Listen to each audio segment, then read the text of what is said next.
الحمد لله وكفى وسلام على عباده الذين اصطفى أما بعد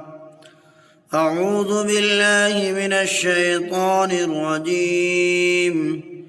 بسم الله الرحمن الرحيم الذين يؤمنون بالغيب ويقيمون الصلاة ومما رزقناهم ينفقون والذين يؤمنون بما أنزل إليك وما أنزل من قبلك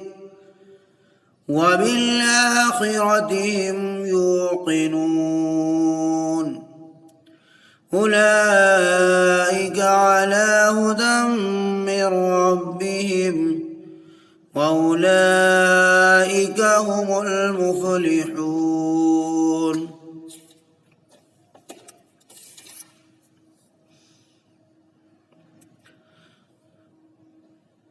جو اندیکھی حقیقتوں پر ایمان رکھتے ہیں، نماز قائم کرتے ہیں اور جو کچھ ہم نے ان کو دیا ہے اس میں خرچ کرتے ہیں، اس کتاب پر بھی ایمان رکھتے ہیں جو آپ پر اتاری گئی اور ان کتابوں پر بھی جو آپ سے پہلے اتاری گئی، اور آخرت پر بھی یقین رکھتے ہیں، یہی لوگ اپنے رب کی طرف سے ہدایت یافتہ اور پورے کامیاب ہیں۔ قرآن کریم کی ان آیات میں مؤمنین کی صفات بیان کی گئی اور وہ 5 صفات ہیں۔ پہلی صفت بیان فرمائی یؤمنون بالغیب، کہ وہ غیب پر ایمان لاتے ہیں۔ لغت میں ایمان کے معنی تسلیم اور تصدیق کرنے کے ہیں، لیکن اصطلاح شریعت میں ایمان اس کو کہتے ہیں کہ جو خبر یا بات اللہ کا نبی اللہ کی طرف سے لے کر آئے، اس کو نبی کی سچائی کے اعتماد اور بھروسے پر دل سے قبول کرنا اور اس کی تصدیق کرنا اور زبان سے اس کا اقرار کرنا، یہ تو ایمان ہے۔ اور اس کی ضد انکار و کفر ہے، یعنی دین کی کسی ایک بات یا خبر کو نہ ماننا اور انکار کرنا کفر ہے۔ اور غیب سے مراد وہ تمام چیزیں ہیں جن کی خبر نبی کریم صلی اللہ علیہ وسلم نے دی، مثلا اللہ کی ذات و صفات، ملائکہ، انبیاء متقدمین اور کتب سابقین، احوال برزخ، علامات قیامت، احوال آخرت، حشر و نشر، صراط و میزان، جنت و جہنم وغیرہ وغیرہ۔ محترم سامعین، الغرض اسلام میں ایمان بالغیب ہی کی فضیلت ہے اور یہی مطلوب ہے، یہی وجہ ہے کہ نزا کے وقت جب کہ مرنے والے کو اس عالم کی غائب چیزیں مثلا ملائکہ، عذاب و ثواب اور آثار جنت و جہنم دکھائی دینے لگے تو پھر ایمان قبول نہیں، کیونکہ اس وقت ایمان بالغیب نہ ہوا۔ ابو داؤد شریف میں حضرت عبداللہ بن عمر رضی اللہ تعالیٰ عنہ سے روایت ہے کہ نبی کریم صلی اللہ علیہ وسلم نے فرمایا، خوشحالی ہے اس کو جو بغیر دیکھے مجھ پر ایمان لایا۔ تو معلوم ہوا کہ ایمان بالغیب کی بڑی قدر و قیمت ہے، اسی لیے سب سے پہلے متقین کی صفات میں پہلی صفت یؤمنون بالغیب فرمائی، جو عقیدے سے تعلق رکھتی ہے۔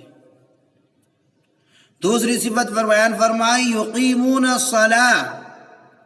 نماز کے قائم رکھنے سے مراد یہ ہے کہ اس کو اس کے تمام فرائض و واجبات، سنن و مستحبات اور حقوق اور ظاہری و باطنی آداب کے ساتھ ادا کرنا، نماز کو فریضہ خداوندی سمجھ کر محض رضا الہی کی خاطر پورے حضور و اخلاص اور خشوع اور خضوع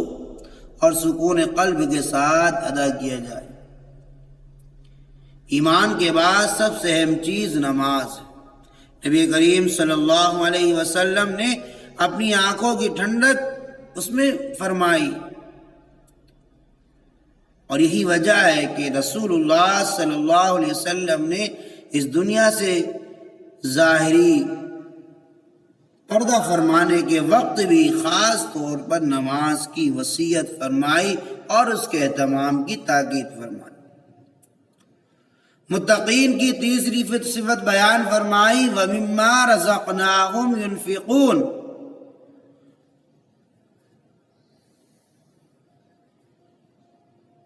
لغت عرب میں رزق کا لفظ بڑے وسیع معنی رکھتا ہے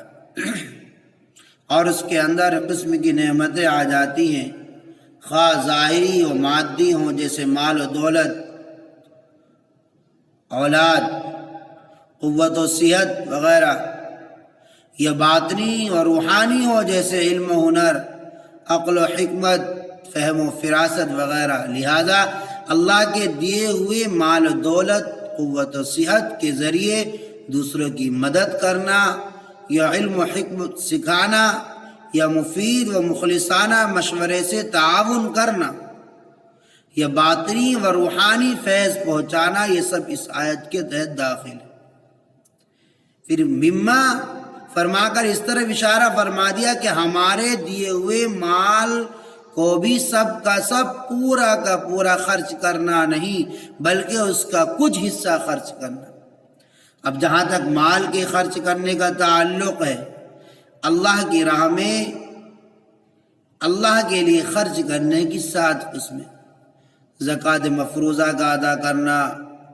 خواہ وہ سونا چاندی حد نصاب تک ہونے کی وجہ سے فرض ہو، یا مویشی یا مال تجارت یا زمین عشری کی وجہ سے فرض ہو، صدقہ فطر ادا کرنا جس کے اوپر شرعاً واجب ہو، خیرات و صدقات جیسے فقراء و مساکین کو دینا، اور اعانت ضعیفوں، محتاجوں اور یتیموں کی، اور قرض داروں کو قرض دینا،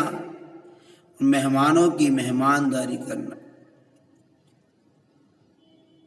اوقاف اللہ پر خرچ کرنا جیسے مسجد، مدرسوں کا بنانا، ان کو قائم کرنا، ان سے متعلقات پر خرچ کرنا، کنواں رفاع عام کے لیے کھدوانا، مسافر خانہ، مہمان خانہ، سرائے وغیرہ بنوانا، مصارف حج خواہ اپنے واسطے یا دوسرے کے واسطے، مصارف جہاد، مصارف نفقات واجبہ، نفقہ اہل و عیال، نفقہ زوجہ، نفقہ محارم وغیرہ۔ الغرض متقین کی تیسری صفت یہ ہوئی کہ اللہ تعالیٰ نے انہیں جو بھی ظاہری و باطنی نعمتیں عطا فرمائی ہیں اس میں سے وہ اللہ کے لیے، اللہ کے دین پر، اللہ کی راہ پر خرچ کرتے ہیں۔ آگے متقین کی چوتھی صفت بیان فرمائی، وَالَّذِينَ يُؤْمِنُونَ بِمَا أُنزِلَ إِلَيْكَ وَمَا أُنزِلَ مِن قَبْلِكَ۔ اس آیت میں 2 چیزوں کا ذکر فرمایا گیا ہے۔ ایک تو اس کتاب پر ایمان رکھنے کا جو نبی کریم صلی اللہ علیہ وسلم پر نازل ہوئی، یعنی قرآن کریم، اور دوسرے ان کتابوں پر ایمان رکھنے کا جو پہلے انبیاء علیہ السلام پر اتری۔ آج بھی ہر مسلمان کے لیے لازم ہے کہ وہ قرآن کریم کے ساتھ دوسرے سابق انبیاء کرام کی کتابوں پر بھی ایمان رکھے، اور اس کا مطلب یہ ہے کہ گزشتہ تمام آسمانی کتابوں کو اللہ کی طرف سے بھیجا،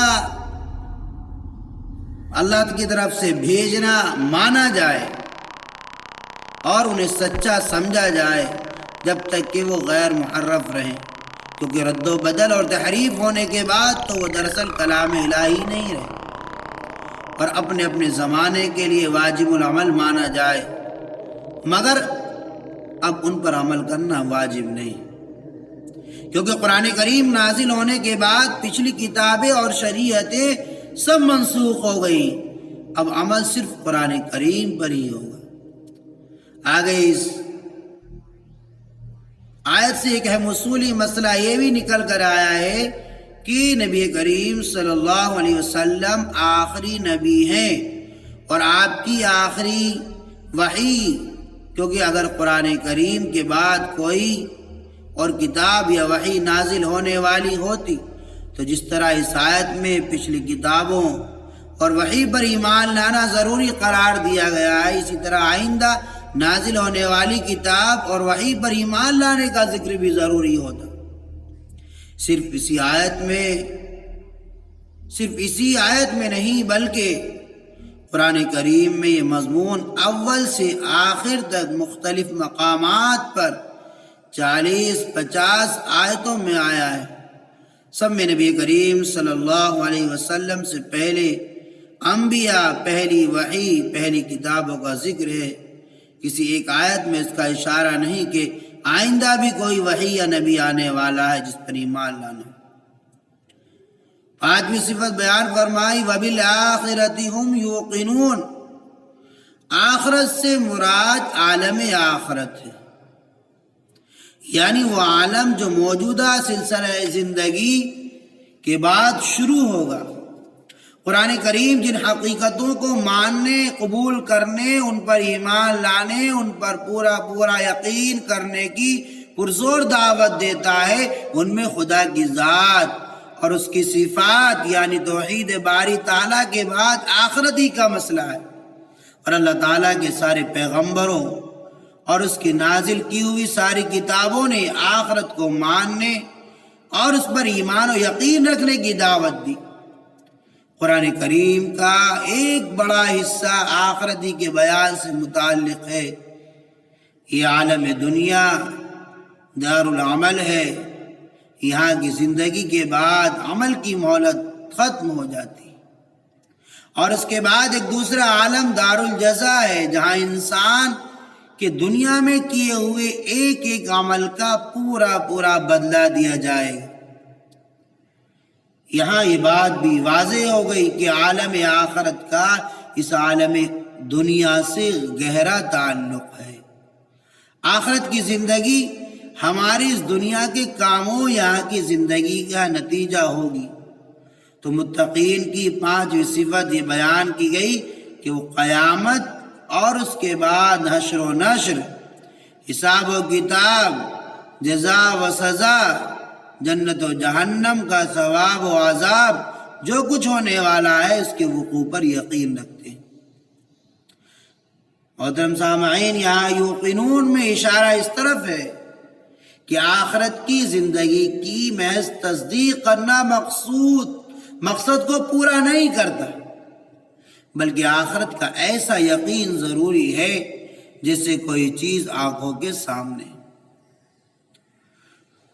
اولئک علی ھدی من ربہم واولئک ھم المفلحون، یعنی ایسے لوگوں کو دنیا میں یہ نعمت ملی کہ راہ حق نصیب ہوئی، آخرت میں یہ دولت نصیب ہوگی کہ ہر طرح کی کامیابی ان کے لیے۔ یہاں مفلحون کا ترجمہ پورے کامیاب سے کیا گیا ہے۔ مفلحون لفظ فلاح سے بنا ہے جو عربی زبان میں بڑے وسیع معنی میں آتا ہے۔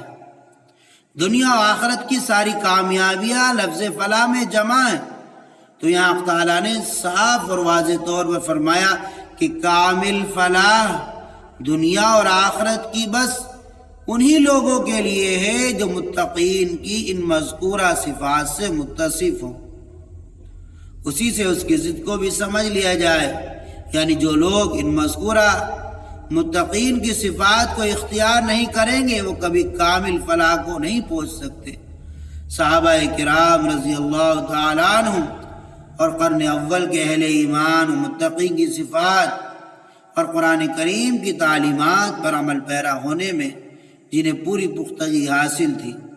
دنیا نے ان کی کامیابیوں کو دیکھ لیا، اللہ نے جو ان سے وعدے فرمائے وہ سب پورے ہوئے۔ دعا کیجئے کہ اللہ تعالی ہم کو بھی ایمان کامل نصیب فرمائے اور اپنے متقین بندوں میں ہم سب کو شامل فرمائے، اور ہم کو اس دنیا کی زندگی میں آخرت کی زندگی کا ذکر و فکر نصیب فرمائے۔ اللہ تعالیٰ اپنے فضل و کرم سے ہم کو دنیا اور آخرت دونوں جہان کی کامیابی نصیب فرمائے۔ آمین۔ وآخر دعوانا الحمدللہ رب العالمین۔